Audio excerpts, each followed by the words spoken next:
אנחנו מוכנים. עומרי? מוכנים? יכולים? טוב. Welcome everyone. Thank you for coming this morning. תודה רבה שבאתם הבוקר. We're going to do this in English because we have ended up having quite a few registrations in English as well. And just want to welcome Arik Shtilman from Rapyd and Matan from Melio, who's also kindly given us the food today and hosted the space. So thank you very much. Of course. And I didn't prepare the food. So thank you very much for taking the time to join us. Just a brief background. Entrée runs monthly events on certain areas of interest that make a lot of sense for startups in the spaces that we invest. Entrée is a fund in Israel and abroad with $650 million under management, over 100 companies. We're very glad to say that we're investors in Rapyd and indirectly investors in Melio, and many other companies like Monday.com, Riskified, Fundbox, and many other firms around the world. Again, thank you very much for attending in person, and to the folks who are coming in over Zoom, we really appreciate it. I think we have about 150 guests on Zoom today as well. And I think this is one of the first live face-to-face events post-corona in Israel, so we're extremely proud of that fact as well. So the idea of this event was really to let you hear from people who have had two very different journeys, starting their businesses in the fintech space, and how they looked at the problems that they are trying to address, the challenges, how they've addressed them, the challenges they had along the way, and with that, maybe just as a 2-minute start, just give a bit of a background, Arik, on yourself, on Rapyd, and then Sure. Matan, if you can as well, on Melio, and we'll get into the questions. Sure, sounds great. Thank you. Cool. So I'm Arik Shtilman. I'm the CEO and one of the co-founders of Rapyd. I'm 41 years old, been in high-tech all my life. This is my third company. I'm actually not from finance or fintech. I'm coming from cloud computing and unified communication. Had a company that was sold at the end of 2013. And then after 2 years of sitting in the corporate prison of the company that acquired us, I was released for good behavior and basically started Rapyd, which was my new company.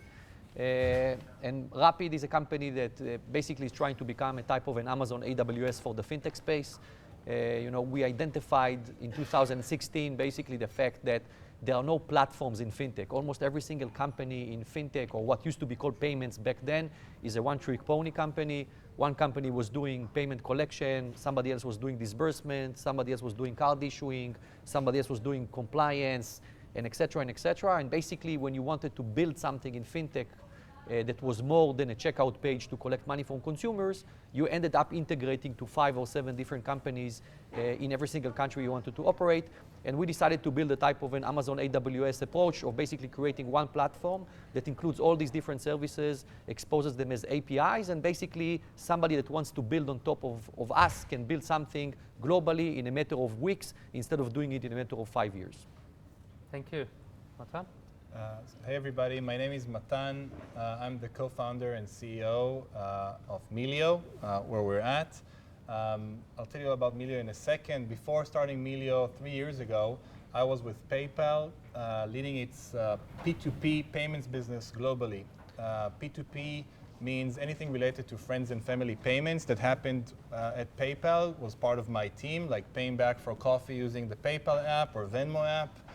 Or sending money to a family abroad in Mexico, so cross-border payments, domestic payments. I've been with PayPal for almost 4 years, had a really great time, learned a lot about FinTech, and I guess I was lucky to see incredible success during these years, as regardless of our team and our products, people around the world were shifting from cash to mobile payments, and we just rode the wave with PayPal, growing very fast, enabling these mobile payments, these day-to-day mobile payments. I joined PayPal through the acquisition of the first company that I founded, called the Gifts Project. also in the payment space. I won't exhaust you with details. That's age and history. It got acquired in 2012. And then my team and I joined eBay at the time. eBay and PayPal were the same company. Then they split. And that's how I started my journey at eBay and then PayPal. Going back to the present, I started Melio 3 years ago, 3 years and 1 month, because I was really interested in B2B payments, which I'm sure we'll talk about in a few minutes. But in short, Melio is an accounts payable and receivable solution for small businesses in the US. Or in simpler words, we enable businesses to pay other businesses. If it's a restaurant paying a fish supplier, if it's a legal firm paying the catering service, if it's a construction company paying its suppliers that help them run their business. Melio as a company, we pay 290 suppliers every month, whether it's Amazon Web Services or whether it's the cleaning company that helps clean our office. Any business is reliant on many suppliers and contractors to run their business, and we enable these interactions and payments. So that's Melio. Great. So a really interesting journey that both companies have had. Arik didn't come from payments, and Melio and Matan came from payments. Also, just kind of from a background perspective, Arik struggled for 2 years to get to market fit and product fit, and Melio out the gates was ramping and growing very quickly. Two very different approaches. Arik's a platform, horizontal. Melio has started off from a more vertical approach, and I think it leads on to the next question of, Arik, when you looked at the parameters of the ideas that you wanted to solve, how did you decide that this was the thing that you wanted to do, and how did you go about this? Did you speak to customers? How did you go about validating this? So the thing is that we are now Rapyd, and the fact that we're doing what we're doing is just because we had no clue in fintech or in payments. We came into this business in 2016, and we basically wanted to build something else. We wanted to build a company that will have a consumer-facing wallet that will compete with PayPal for P2P transfers, especially in markets that are cash-heavy. But we had no clue what we're doing, right? Because we didn't understand fintech or payments, we didn't understand how complex it is to build something in the space, not from a technological perspective, because the technology, with all due respect, you can park it aside. Operationally and everything that is related to bank accounts, compliance, and doing stuff cross-border, we didn't understand how complicated it is. And we tried to build this company that used to be called Cash Dash. That was the original name of the company. And we spent 2 years and almost probably $5 million in trying to build a consumer-facing wallet just in one country, in the UK. We got regulated in the United Kingdom. We got bank accounts. We integrated to, I think, 7 different companies in order to do payment collection, disbursements, FX. And after 2 years of spending $5 million in one country, we basically looked for a second and said, this shit doesn't make any sense, right? If we want to do it in more countries, we need to spend another $5 million and go through it again and again and again. So you will never be a PayPal, right? It's just not going to happen because you're going to spend 50 years and $1 billion in building something. So we stopped for a second and we focused a little bit out. And then we saw that basically there are no platforms, because if there was a platform, we could have built Cash Dash in 2 weeks, in a month, or whatever it is. So we decided basically to flip the idea and to turn Cash Dash into a company that is called Rapyd, which is a platform that the only thing that we do, we basically take all these capabilities that we've built for Cash Dash and expose them as APIs. And today, we operate in 105 countries across the globe, offering payment collection, disbursement, issuing FX, and white label wallet platforms. And there are companies that are building a Cash Dash-like solution on top of us in a week, instead of doing it a week globally, a week that can operate in 100 countries, versus doing it in 2 years that will run, in one country. And this is how we ended up with the idea, just because we had no clue what we're doing, and we ended up with a good idea. Matan, you came from payments background. I remember meeting you before you started the company, or as you started the company, you had already been working on the idea for a while. Yeah. What was the trigger that made you say, I want the business customer, and then kind of how did you validate it, and how did you get your first customer, your design partner? How did you solidify what you were trying to build? Yeah, so the story is indeed different. I think at PayPal, Everything I worked on in terms of consumer payments, like again, Beat, Pepper here in Israel, or PayPal in the US, everything was digitized. So when you pay back for coffee to a friend, you use your mobile device, whether it's Square Cash, Venmo, Zelle, Beat or Pepper here in Israel. And it's really, the digitization has accelerated over the past 5 years. Everybody uses their phone to pay a friend. We started learning about how small businesses pay other businesses, pay their suppliers. And we expected that the same digitization that we've seen between consumers, how consumers pay each other, we will see the same between businesses, how one business pays another business. And we were wrong. We thought that there's like a Beat or Venmo for B2B, but we were shocked to discover that still in the US, there are around $14 trillion that are being transferred in B2B using paper checks. That's a real number. That's a lot of trillions. I don't know how to write this number exactly, but $14 trillion are being transferred through paper checks in the US every year. And that is a very weird fact that, to be honest, we didn't really believe the report that we've read because it was too high of a number. And so to your other question, we said, okay, there's something really interesting. How come the same business owner that is using Venmo to pay a friend, how come the same business owner that is using Square as a point of sale, how come they stuff envelopes and lick stamps to mail checks to their suppliers? And we got to many answers, and we started interviewing different small businesses, asking them, hey, why do you use paper checks? Like, you know, you use Venmo for when you pay a friend. And we didn't get good enough answers to really understand the reasons. And so what we've done is we opened a bookkeeping firm in New York. We told ourselves, instead of asking businesses about their workflow, let's become part of their workflow. Let's be this bookkeeping firm that will handle everything from mailing checks for the business, to updating their accounting software, to handling different edge cases with suppliers. We hired 2 Israelis in New York that managed end-to-end bookkeeping and payments manually for 10 small businesses for 4 months. We had a juice place, we had a restaurant, we had like an irrigation company. We had different types of companies, anyone that agreed to work with us really, and we did everything through WhatsApp. We didn't have engineers then. We had these 2 Israelis that are now our VP. One of them is the VP customer support today.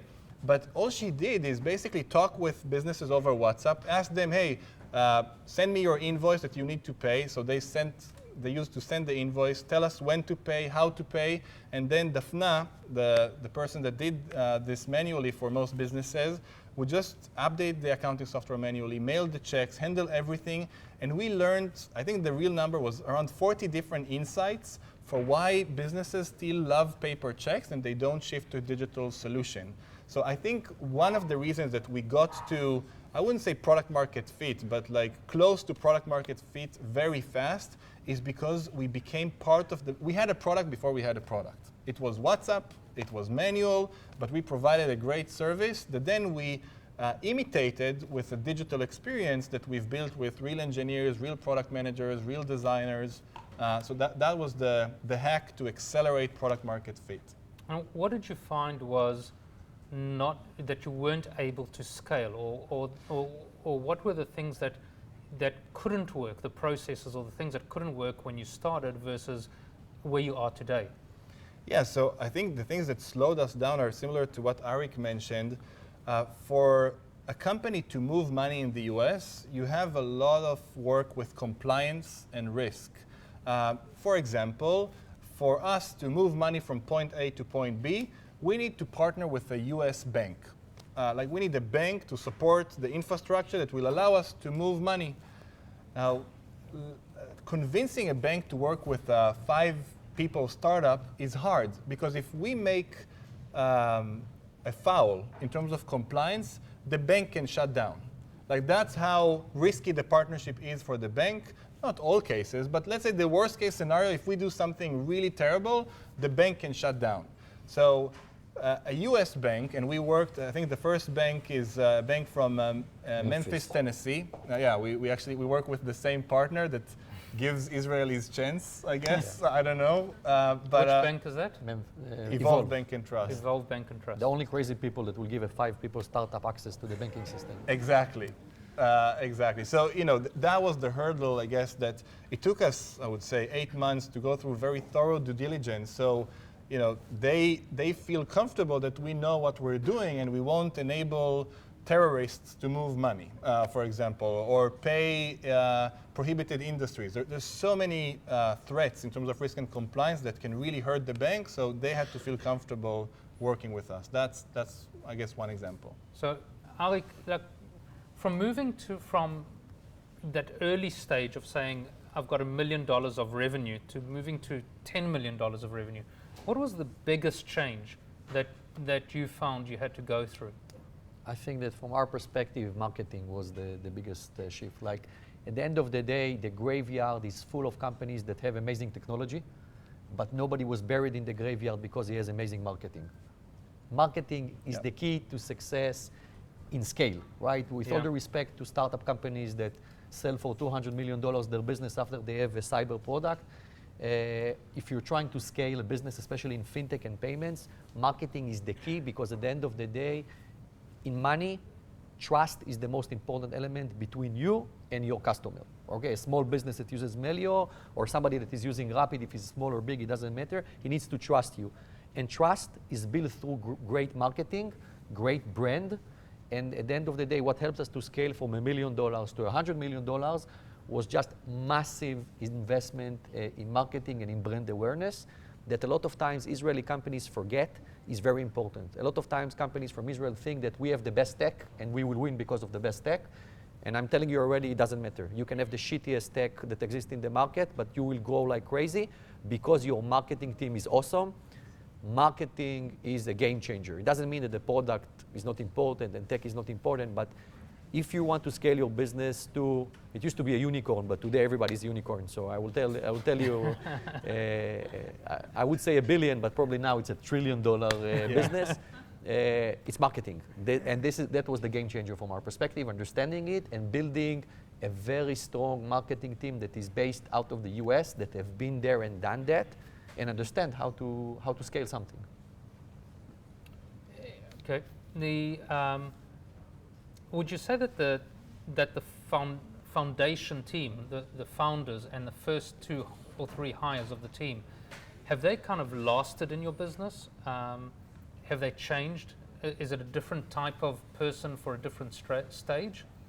I think that now, when we get to a stage that we're basically hitting more than $100 million in revenue and 400 plus people, there are some people that came in an early stage that now they're having a hard time to find the fit for them in the company. And also me as a CEO, I had to basically make very hard decisions and take people that have been with me for 5 years from day one, and either show them the way to the elevator, with all the respect, or to downgrade them to different roles. And these are the type of decisions that you have to make at a certain stage in the company in order to be mature enough to understand that, with all the respect, that somebody is your best friend and he's a great guy and he's been with you for 5 years and he took a risk when the company was early stage, but it's just not good enough in order to take you to the next stage. And if you want to make these shifts at a certain stage and you always stick to the people, they will continue to be your friends, and that's great, but the business will stop at a certain stage to be able to scale to the next level. And so it happens. Horses for courses. Matan, how have you experienced it in Melio? I think if the business is growing 100%, then the person needs to grow 150%. That's always true, and I think for companies that are growing very fast, like Rapyd, luckily like Melio, then you always need to plan a bit in advance in terms of your hiring. For example, we just talked about it. We hired a very senior chief compliance officer. Is it needed right now? No. Will it be needed in a year from now? Absolutely. And if we didn't hire this person now, then probably we won't be ready in a year in terms of the different licensing and compliance elements. So I think definitely leadership is key when you reach hundreds of people. When we were 30 people in January 2020, we're more than 300 today. So a year and 4 months after, we have 10x. Now, there's just zero chance for a team to scale without the right leaders in place, especially during COVID, but just in general. So the key thing is just to hire the right leaders and make sure you have the right leaders in the right places, especially in the core functions that are so critical for the business. That's the most trivial thing, but most real thing, I guess, that worked for us. I think kind of on a self-reflection perspective, what makes you competent to be the CEO today when you were the CEO of the early stage? What is that change, or how have you managed to grow and to stay the right person to lead the team when you were very small compared to today when you fairly large? Yeah, so I think I am very lucky to have two incredible co-founders, Ziv and Ilan, that are really running the company together with the rest of the leadership. So my life is easy. They do the work, I take the credit. That's I think that's a good way to do the ratio. But really, I just feel very lucky to be surrounded by a very strong and kind group of people. As long as I'm able to attract strong or very good talent that are humble, kind, very smart, then I'll probably do a good job. The second that I won't be able to hire these incredible leaders, probably the company would need a different CEO. I think that's the first top of mind answer. Because I guess maybe just to complement it, as the company grows, I guess you move from being an individual contributor to a manager. And when you're 30 people, the CEO is involved in everything. And this is how it should be, to my opinion, because you're really forming the culture. I'm talking about myself and my co-founders in our case, but you need to be involved in the culture creation. You need to be involved in the product, in the ops, in the values of the company, making sure that they are being enforced. And then when you scale, it's all about leadership and just making sure you hire the right people. So that's the number one answer. Arik? So definitely hiring the right people in the right positions is the key, because if you don't hire the right people, then you will never be able to go up in the pyramid, and the pyramid will stop at a certain stage and it will fumble and fail. I think that the key element, and Matan mentioned it, is basically at a certain stage when you're a CEO up until around 100 people, you can be in the weeds and understand every single thing that is going on. You can walk behind the developer and tell him, change that line of code, it doesn't look good, or do this button, change the color, or whatever you want to be involved with. You're involved in everything. But at a certain stage, you need to stop it completely and not to be involved in every single thing, because then people think that you don't trust them and it's micromanagement. And you need to understand that the role of the CEO at a certain stage becomes more strategic / market-facing element, or like Matan is a type of a celebrity these days. I'm not sure. Well, he's got a black shirt. So he's a good black shirt. It's always the celebrity complementing the non-celebrity. Of course, that's how. No, but the reality is you need to understand that as much as you want to be in the details and you want to influence every single thing, and you think you can do it better than the person that is doing it, you need to give up and don't get involved. Because if I will walk the hallway, I will tell you that I will do a better job than every single one of the people that sits in the desk and they're doing their job, because I really think I can do a better job than them.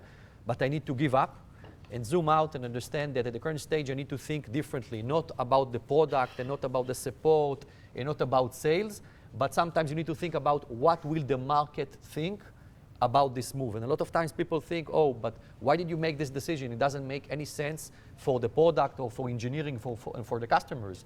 I tell them, yes, but it makes a lot of difference for the PR, for marketing, for the way that VCs will look at the company, for the way that the market will look at the company when we try to go public. So you need to understand that your decision-making process is getting changed completely, and stop touching what people are doing, because it will freak them out. It's an interesting point you make, but knowing and understanding when to release, and kind of leads on to another topic of understanding product. And when you start, you have the intention that you want to build the best product and you want it to be perfect and you want to work. How do you determine that what is good enough? because you have a challenge to get to market, and you have a challenge of VCs or the funding running out, and you have to show revenues, and you have to show a certain KPIs. But then you've got your CTO, your product team, trying to build product, and it's not good enough, and it's slow, and it's buggy. And how do you manage that? How do you decide what is good enough at the early stage? So I will tell you what I did. I basically told my team that we're going to compare what we're trying to do to tennis players. And tennis players, they have different types of things they can do. A serve, a volley, a backhand, right? Someone is playing good at the net, somebody is playing good from the back, but nobody is perfect, right? Nobody can do every single one of these things perfectly. The perfect serve, the perfect volley. And if you look at the best tennis players, Federer, Pete Sampras, these players, they did everything very good, but not perfect. Nothing there is perfect except of the mental state. And I told them, listen, we don't need to be perfect in the product because there is no such thing as a perfect product.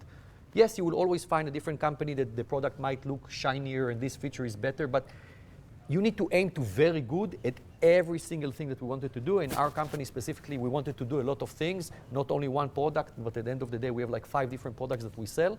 And I constantly told them, get to very good in all of the products, so the ship is basically balanced. And from there, you know, you can execute and move forward, and you can fine-tune and make something excellent later on. But if you will continue and focus on trying to build this unbelievable, shiny, amazing product, best of breed, you will end up spending every single cent of the VC money and basically being stuck in the desert without a glass of water, and you will die. That is the result of trying to get to perfect. Yeah, first, I really agree with every word. I think for us, one of the first, we defined different leadership principles for the company during the first few months. One of them was called world-class or good enough. Leaders need to really define to their team when world-class is needed and when good enough is good enough. And these are two very different approaches for very different projects. But I think one of the most misused terms in the industry is MVP. MVP, minimum viable product, the minimum set of functionality that provides value to the customer. That's the real definition. But unfortunately, many companies interpret it as MP, minimum product. And it's just a shitty version of the product that should be built.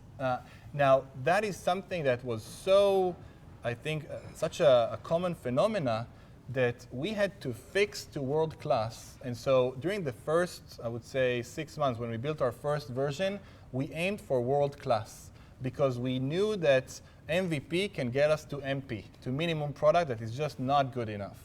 So I'll give you one example. We invested so much in branding and UI on the first version. That's like the #1 mistake for a product. You don't know if the product is even working. So how come you invest like $200,000 in the UI when you're a small startup? That's a crazy decision. But we came to the first version of the product with so much confidence because it wasn't the first version. We had the WhatsApp version. So we actually had another product. It wasn't, with UI and not user experience at all, but we had a product. So I think we felt more confident, and I have to say, as opposed to everything I've done before with MVP, we did a world-class product on day one, and really some parts of it was just a bad investment because it didn't work, and we just invested a lot in the UI. But in other parts, we were differentiated by our competition by a superior user experience, and that helped us grow very fast. So I think the key determination is to know when world-class is needed and when good enough is good enough.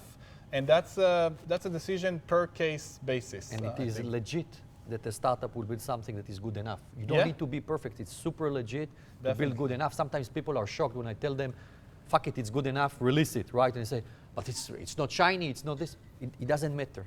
It doesn't matter. Sometimes it's just good enough. Yeah. And maybe I'll add one more thing. It also depends on the differentiator. So for example, one of our core differentiators from our competitor, let's say Build.com, is that their user experience is not well known for its quality, let's say, and we wanted our UI to be one of the differentiators. It's a soft differentiator, but it's one differentiator. And so that's why we made the investment. It was part of the product strategy.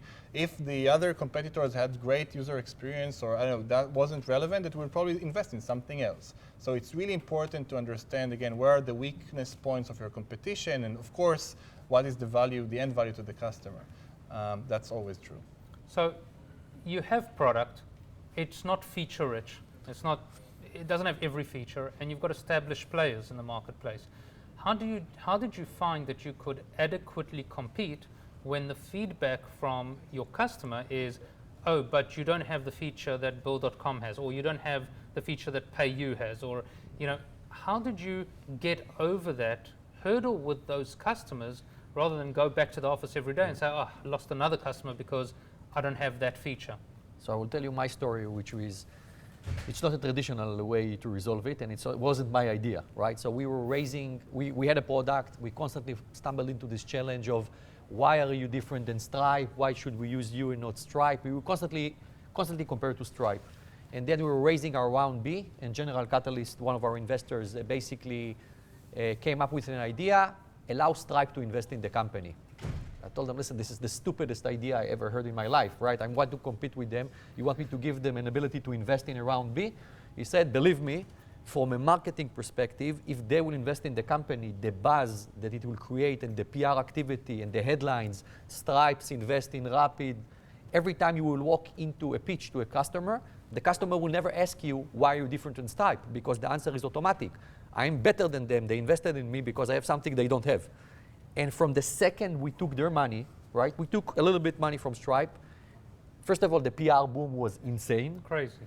Just crazy. But since then, and up until today, 4 years after, nobody ever asked this question again. It's just like a machine. Oh, these guys are Stripe invested, they're better. Take them. And this machine just continued and resolved the problem. Yeah. I mean, you raised that almost 6 times the value 6 months later, right? After Stripe. Yeah, 6 months after Stripe invested, we raised 6 times higher. Yeah. Crazy. No, 7 times higher. 7 times higher, yeah. Sorry. These days, by the way, it's not impressive. It's not impressive. These days, you double after a week. You do a round, you double after a week. So no, you double before you close. These days, I tell people that fundraising is a WhatsApp group. You create a WhatsApp group, you put all the investors in the WhatsApp group, and you put, this is how much I want, this is the pre-money valuation. Whoever takes it first, it takes 30 seconds. Somebody takes it, and that's it. Only with emojis. Only with emojis, yeah. Yeah, no text. Emojis win. Yeah. But there is one specific emoji. Yeah. And yours, Matan? I think that there's like one phrase that we use at Melio quite often, which is the main thing is to keep the main thing the main thing. That is probably the most important element in any product strategy. So we just made sure that whatever we do very well. So we had one use case. It's a very different type of product offering. As you mentioned, it's not a platform. We offer much less or support much less use cases than Rapyd. We enable a business to pay a supplier. Now, I could have a 5,000 people team work just on this use case, and everybody would be very busy. We have 300 that are working on this use case. And the reason is that we want to do it very well. The thing that we do, we want to do very well and not expand to more product offerings. It's just a different approach that is, I guess, suitable for a standalone experience as opposed to a platform that is measured by its capabilities. So I just need to provide a user experience that enables a small business owner to pay its tens of or hundreds of suppliers. That's it. That's the use case. Now, when we mail checks on behalf of our customers because some suppliers only accept checks. So our businesses pay us digitally using a bank transfer, for example, and we mail checks on their behalf. We mail in May, we mailed 200,000 paper checks in a month. Now that's a very operational heavy thing to do, mailing 200,000 paper checks, because you can imagine that the US Postal Office loses checks sometimes. So I had to build a team that knows how to handle this from an operational standpoint, or build an API that will help us expedite shipping and ship checks through FedEx. Like, this is just one pixel in the experience on mailing checks. You just reminded me why I hate paper checks. Yeah, no, it's terrible. And we also try to convert people from checks to digital, but there's so much depth in every single pixel in the experience that our way to handle it is the things that we do very, very well, and we think 100 times before we add another offering. But again, this is not a great advice if you're building a company like Rapyd. It's a great advice when you're building a user experience for a certain use case. Yeah, and just to explain to people, basically, Melio is a type of use case on top of Rapyd. So we provide like a type of an infrastructure, and companies like Melio, not specifically Melio in this case, but others are basically building the same type of consumer/business experience on top of us. Yeah. I can tell you that every week, my product team comes in and says that the #1 request from clients is paper checks, and I give them only one emoji, the finger. There is no fucking way on planet Earth I will ever do checks. I will send them directly to you. Exactly. Enjoy dealing with the mail in the US and every single other place. But this is really the difference, seriously, because like think about a restaurant owner in the US. They have 15 suppliers, 7 accept only checks. If I provide them a tool that can only pay 8 of the 15 and not pay the 7, they won't use us. Yeah. So the ubiquity, the holistic offering for the one use case is critical for them to just even make an attempt. And by the way, this is a great example of trying to be amazing in something, right? Because it's giving an amazing experience end to end versus a very good experience that we said that we stopped at a certain stage, and with all the respect to paper checks, the operational element is basically going to change the company, right? We have today 70% of the company are engineering, right? 70%. And this is like the most critical thing from our perspective is to keep the company at 70% engineering from the total employees, not because we always will need this amount of engineers, because when you will go public, you will be measured, us, specifically Rapyd, as a tech company versus payments operations company, right? If I will do paper checks, immediately it starts to shift a lot of this equation. And yes, I know that I lose clients and I lose revenue, but when you look at the balance, I have to pick, where I want to be, and I want to be in the tech side of this.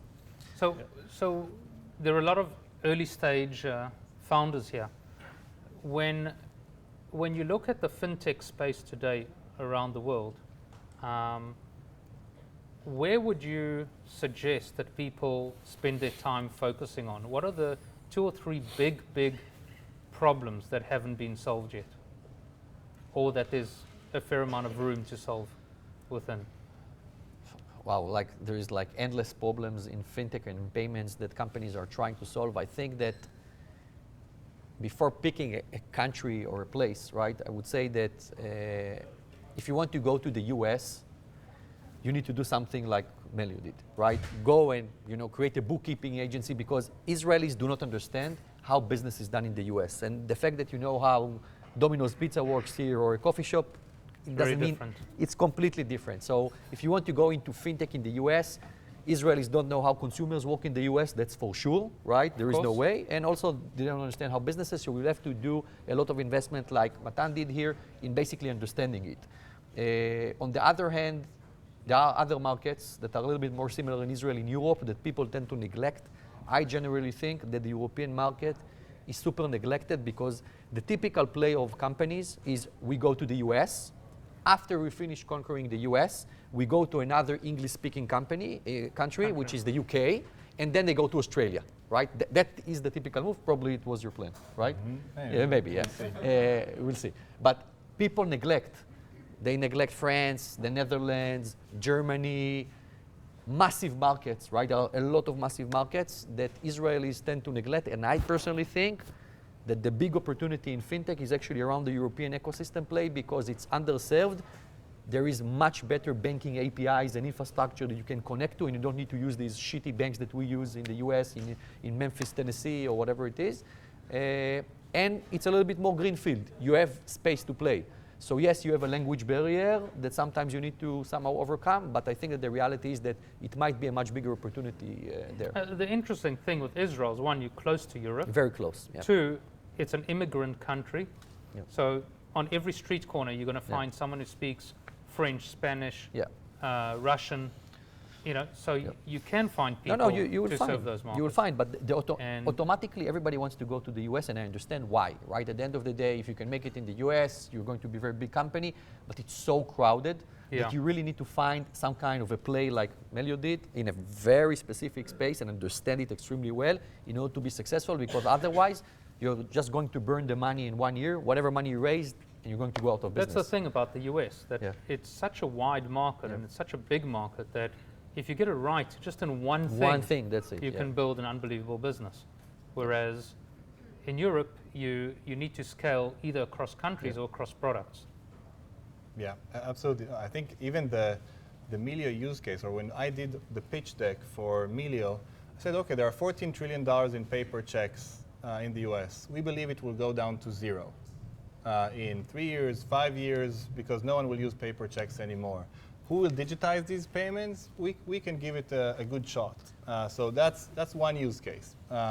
Now, of course, I think I agree that the market is massive, and even in terms of point of sale, like things that are already solved by many companies, point of sale, checkout solutions, still the vast majority of volumes are offline. Brick and mortar stores now, it's accelerating the digitization, especially during COVID, where it was no longer easy to go to a store.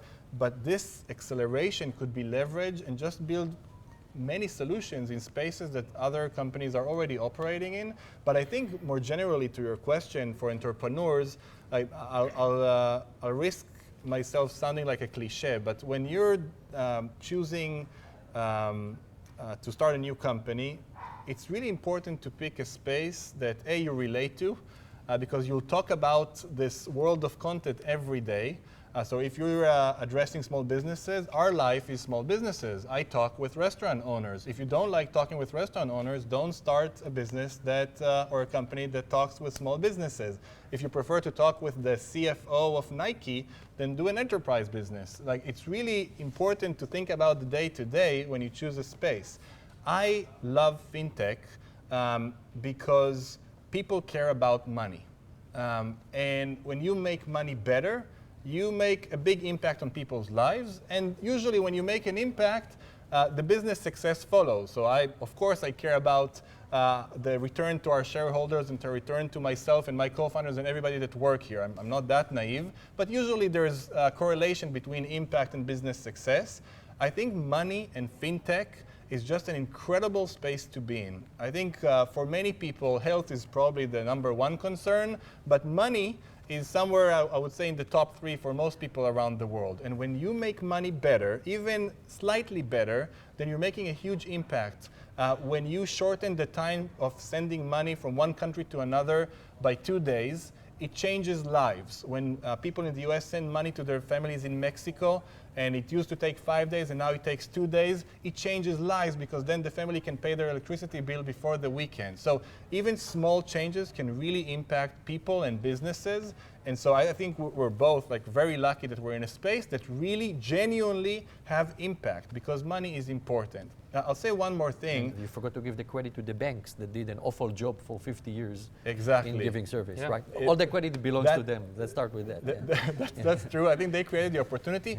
And to that point, and I'll end with that, but I think what we're both doing is we're doing many things, but in a way, we're creating financial inclusion and democratization of financial services. That's usually the PayPal buzzwords, but it's true. Many financial services were not accessible for many small businesses or for many consumers. FinTechs come with an experience like Uber or Airbnb, make things more accessible so that people that could not take a loan or people that could not use a fancy accounting solution because they didn't understand a word of what it said, now it's all accessible. It's easy to use, like ordering a taxi. And that is huge, as many people are underserved and do not have access to financial services still. FinTechs have a very important role in this. Great. So last question before we take some questions from the audience. In the first 2 years of your business, if you can say that there was one big mistake that you made, what was it? And if it was one big thing that you got right, what was it? It's a tough one. Wow, it is a hard one. I think that the thing that we got right in the first 2 years is understanding the importance of marketing in FinTech and in payments, and basically building trust between the consumers and yourself. So I think definitely we got it right very early, because we understood after a year that if there is no trust, nobody will use the product. It doesn't matter how the product looks, it doesn't matter how the website looks, but there has to be some kind of a connection to the buyer of the product on the other side, and marketing is basically the way to create this trust. Doing something wrong, I think that if you look at what we've done at the beginning, we tried to build a product that was perfect. And that was probably the wrong, because we wasted 6 to 8 months at least in trying to build and optimize on something that it wasn't clear that it's actually a requirement to optimize there, because we didn't have enough clients, enough volume to understand that it is the key, and we could have shifted our resources to something else. And that could have been a very risky thing, because if we went, if we spent all our money, then we didn't hit the KPIs, to get to the next level of fundraising. And I think that was a mistake, but we were lucky to basically overcome it. So again, I'll sound cheesy, but that's the answer I have. So don't judge me. But the right thing, and they are not here, but the right thing is I chose the right partners, and our relationship grows stronger every month and every day, and that's not trivial. Not with marriage, not with business partnership, and I think with both marriage and business partnership and friendship, I think it's important to choose partners based on values, not necessarily based on skills. Skills and capabilities are more short-term, values are more long-term, so if you can get married with someone that you do not share values with, it's just going to be a very difficult marriage. It can work, but it's going to be difficult. Same for a partnership. So that's definitely the right thing for sure. The wrong thing, I think I was, it sounds funny to say it today, but I think we were too conservative. I think believing in your future self is a very important quality that entrepreneurs should have. I think we were a bit cautious at first, we could have been more optimistic about our business. Like before COVID, we thought that our business would go through a very rough patch, and we thought that things would be bad for us. And we acted accordingly. What happened is exactly the opposite. Some people expected it, we didn't, I have to say, but our business grew faster than we've ever expected. And it happened a few times. So I think we were a bit conservative, but we're learning, and now I guess we're less conservative and growing a lot faster. But believing in your future self, I think, is an important quality for entrepreneurs that we didn't necessarily have. Great. So anyone have any questions that you want to ask? There's a microphone here. Mauro, you can do the honors. Thank you. And also not partnering with Rapyd. I think we could probably you can solve that. benefit from I know a guy. We lost more probably, but yeah. No, I don't think so. No, we lost. But there's a lot more to get. There's 14 trillion to get. So. Oh, yeah. But not the checks. The checks keep to somebody else. 7 trillion. Sure. So my question. I think the microphone is off. No, it's No, okay. it's fine. It's fine. Just speak loudly. Yeah. Yeah, my question is about the fact that you worked on creating a market fit. You actually did it manually in the beginning. You did everything, and now you have a product. And the product advantage over other products is having that it's better for your customers. What protects you from somebody else looking at your product and making another one like that? Yeah, it's a great question. Did everybody hear the question? So, okay. Everyone copies everyone. Everyone today. copies everyone. Everybody copies. Yeah, exactly. So I think we're not two answers to you. One is we're not a one algorithm company. So as you've suggested, we're not like a cybersecurity company where we have an algorithm that is very hard to copy. We're a user experience. Now, think about other user experiences, like going to a restaurant. Let's say you go to, I don't know, what's a nice restaurant? Taizu. Or you go to another restaurant. Why? Taizu is very successful. They've created the best user experience. I don't know, they have great food, that's of course, but the lighting is exactly right. The furniture is exactly right. The volume of music, the type of dishes. There are so many parameters in a user experience. Let's say 1 million parameters in a user experience that creates a world-class user experience. For us, I don't know, we talked about paper checks, so I'll continue giving examples of paper checks, but the envelope of the paper check, we actually discussed it for 2 weeks with the design team to think about how should the envelope look like. So we had the purple envelope because our brand is purple, but then all the people that received our paper checks threw it in the trash because they thought it's an ad. So we had to change the purple envelope to a white envelope so that people would actually open it. This type of conversation is happening every day, 10,000 times. That is hard to copy. But there is also something very important. If nobody copies you, it means you have a very bad business, okay? You need to be copied. Also. Okay, every week I hear a company, the Rapyd of Nigeria, the Rapyd of, I don't know, Bangladesh, the Rapyd of France. You want to hear it because it means that you're doing something good. If nobody is copying you, it's a very bad situation. Yeah, and we are being copied, that's all true. the time, of course. But you can't see everything. Yeah, not everything is visible. Like yesterday, we had a 3-hour discussion on our risk operations tool that helps us approve or decline transactions. We have an approval rate better than any other accounts payable solution. Now, you can't see it, but it's because we have better back office tools that can help us monetize and monitor risk in a better way. So there's so many details that are just hard to copy, and just time, by the way. Like, you know, I'll give Rapyd's example if you don't mind, but going country after country, setting compliance and risk operations, like that takes, I don't know, for PayPal it took like 20 years and they're still not done. Somehow Rapyd did it in like a crazy pace. For us as well, just in the US, there's so much compliance and risk infrastructure. It takes so much time, so the next competitor need to catch up and very, very fast. Okay, next question. I actually have 2 questions. One is, do you think there's any role for traditional banks going forward? And so, what is that role? And the second one is about how would you see, FinTech, you said it's less technology. So what is the percentage between technology, product, and compliance and risk, regulation and compliance? So I will take the bank question because we were just talking about it. So, sorry. So the question is, do banks have a future? And if they do, what is it? And how much of a fintech product is actually going to be compliance or UI or something like that? Yeah, so we were just talking about the banks before we started this session. People need to understand something, that banks are here to stay. They're not going to disappear. And they're not going to disappear for a very simple reason. And I will take it and make it equivalent to the internet world. If you're going now and opening your computer or mobile phone and you're browsing to a website, let's say Ynet, COIL, or whatever it is, you browse to a website, it's owned by a company that shows you the news. Behind the scenes, in order to get to the website, there is an internet service provider that routes your phone, there is a router that routes the IP.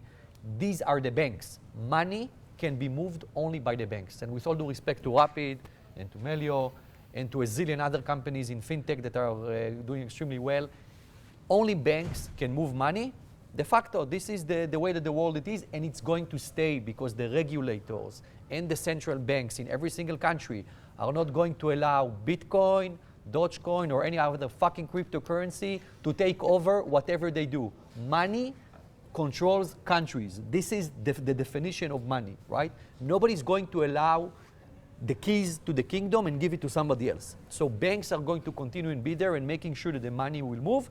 But on top of the banks, which are the routers, there is infrastructure like Rapyd, which is servers, databases, whatever you want. And on top of that, there are applications like Melio that serve, which is a website equivalent, right?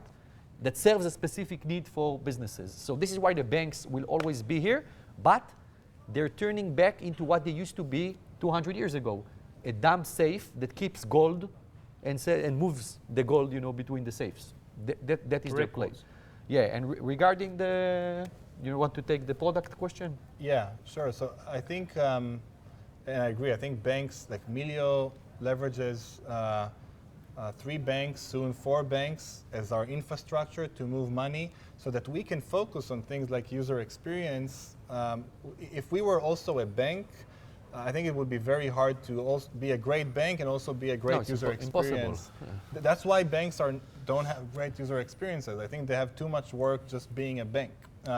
So I think it's very complementary, and all the neobanks also are are just nice layer on top of other banks, or many, not all, which makes sense from a user experience standpoint. For risk and compliance, risk is part, or I think the right way for fintechs to look at it is that risk and compliance are an integral part of the user experience. So, for example, like one of the key features at Melio that we're very proud of is that we move money faster than anyone else.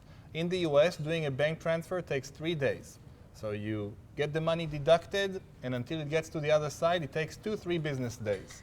We can do it instantly. And the reason that we can do it instantly without exhausting you with details is because we take risk that is based on models that we've developed here internally, AI models that take lots of data and evaluate the risk of a specific user, whether we can move money faster, risking that the user might not have the funds to back this transaction. So we created an incredible user experience where money moves instantly instead of 2-3 business days because of risk. Or we are able to approve users automatically because we have different compliance models that can just let users sign up and start transacting without waiting for someone to vet them whether they're a real business or not. We do it automatically. So compliance and risk technology is an integral part of a great user experience. I think that's the right approach to look at these functions, and not as, I would say, barriers for innovation, but as enablers of innovation.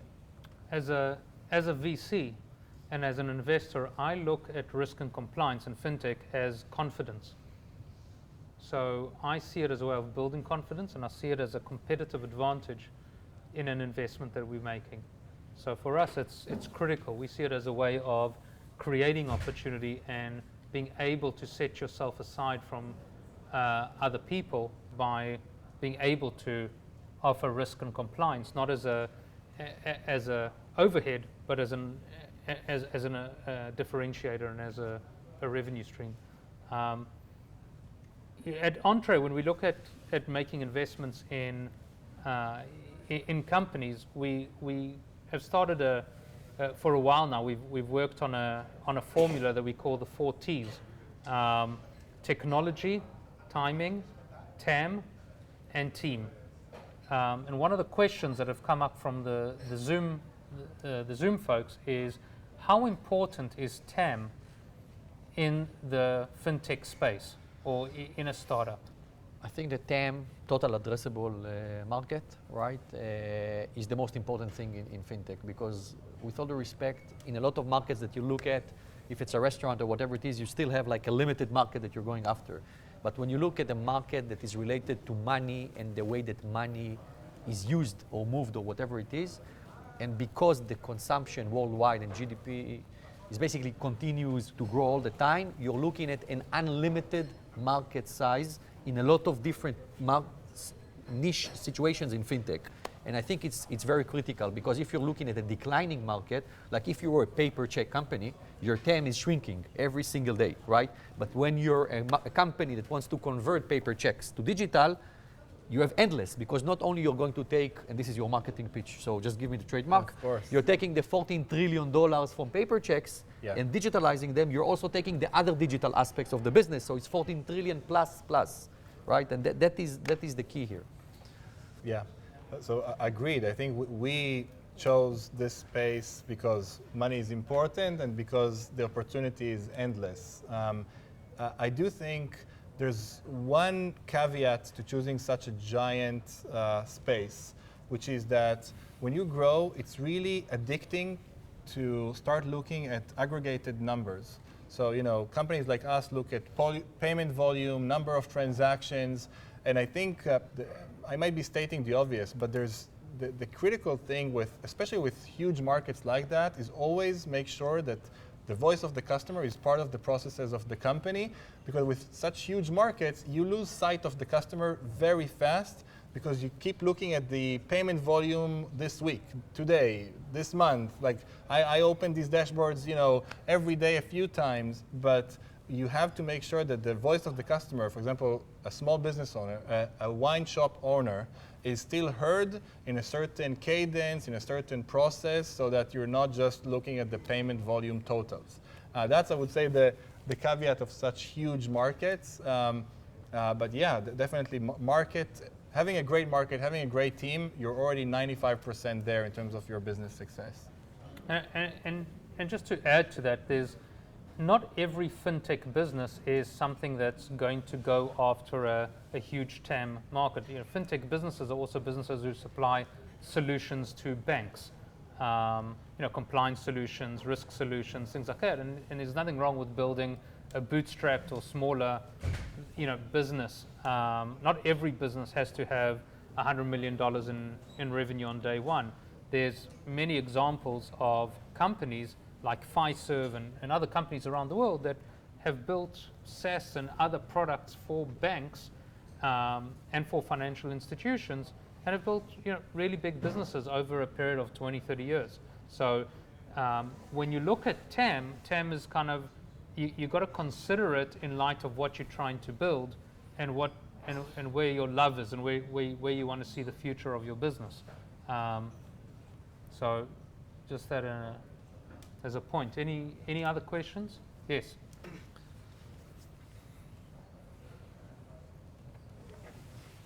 You spoke before about geographical markets, and I just had a quick question. Now that COVID-19 has kind of accelerated the capacity of companies to sell without being on the ground, how do you see the possibility of fintech companies going to emerging untapped markets such as Latin America, for example? So in fintech, selling into a market without being on the ground is almost impossible. Really depends on what you're trying to sell. So I agree with you that, for example, for us, Brazil is one of the most strategic markets, and we have a team in Brazil. But before COVID, we were just about to acquire a company in Brazil in order to make our business much bigger. And then COVID came in, and you can't buy a company without actually, with all due respect to Zoom, you will not buy a company over Zoom in Latin America because it might be a carton board behind the scenes. You don't know what exists there. So you want to be there, and it's delaying. And without being on the ground in these type of markets, especially markets that are not mature, Latin America, Asia Pacific, Africa, not recommended, at least from my perspective, because you can lose a lot of money by just trying to build something that you have no idea what's going on behind the scenes. Yeah, I'll add more generally, I think any 0 to 1 activity requires some in-person, co-located activity. If you're starting a new team in a new place, then you need to be there at least for the first few weeks. If you're starting a new product, then you need to be there. If you're starting a new relationship, like with the bank, if I wouldn't have gone out to dinner and shake hands, you ate the lamb, the fried chicken and exactly, like go through like the relationship. I don't know if it started with Zoom, I'm not sure that we would close the deal. Now, of course, it's on Zoom. We have the relationship built, but starting from 0 or 0 to 1 processes, I think still, maybe it's not a popular opinion, but it is like in-person matters. So sales team in the country where you try to penetrate is basically It's harder. Very difficult to sell into a new country without being there. without being there and understanding what's going on the ground. Thank you. Okay, one last question? Anyone? Oh, We've the got dog. a Zoom question. Dog wants to ask a question. When it comes to pricing a fintech product, this is a Zoom question. Are transaction fees enough? How do you decide if it's a ARR base or transaction base, or how do you price it so you create sufficient gross margin to drive the business and to build something that ultimately can create a profit on the So on we the were bottom talking line? about it before we started, and both of us will smile, but I will give you the honest answer. If you're an Israeli and you have a startup, you basically give it at the lowest price that you can. It doesn't matter. The margins do not matter at the beginning. Forget about the cost. There are like people like Avi that give you money to burn as a company, right? Use the VC. Year less, yeah, okay. But VCs give you money in order to scale a business, not in order to build a business, in order to scale a business. So use the money smartly. Yes, you can subsidize some clients, give it at cost, lose a little bit. Forget about the short term, as long as you understand that you can flip it at a certain stage and start taking money for either value-added services, like Matan probably will talk about, or you can increase the fee that you charge for other clients that will basically create some kind of a situation that you will make money. But in payments in general, almost everything is a transaction fee, and you need to be in in a business that basically the transaction fees are not going to decline to zero very quickly. Okay, there are some areas still in fintech and in payments that there are still margins, and the margins will still exist for years. And there are some areas that are becoming a type of zero interchange fee markets, and you need to make sure. To the bottom. Yeah, you need to make sure that you're not in the race to the bottom. Yeah, Matan? agreed. I think with fintech, the business model is clear.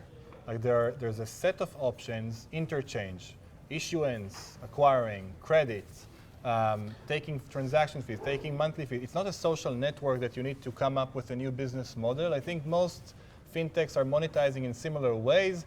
Most of the more well-known, like PayPal, Stripe, Square, it's interchange. People pay with a credit card and they are being charged 2.9%. That's in the US at least. But there are more business models. Some are more lucrative, some are not. That's why I guess VCs in general are not putting emphasis, at least not in the beginning, on the business model, but on growth. Because growth is incredibly hard. Like getting to another customer is incredibly hard.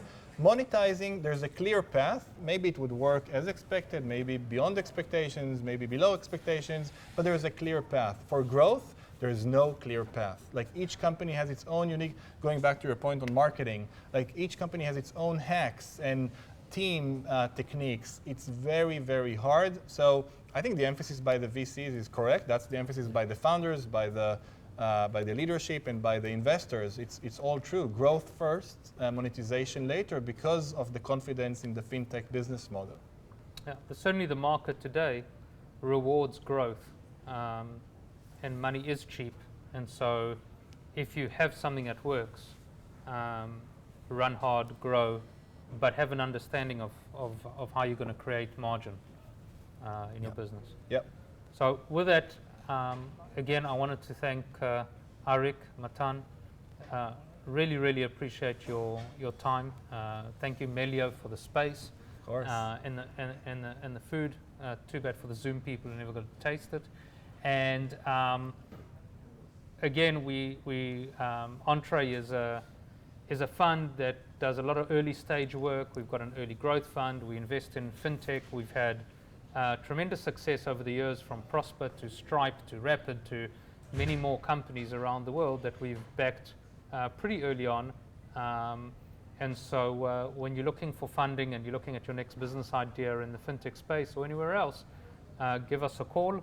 And again, guys, really appreciate the time. Very valuable. Learned a lot today, and thanks again. Thank you. Thank you. Thank you.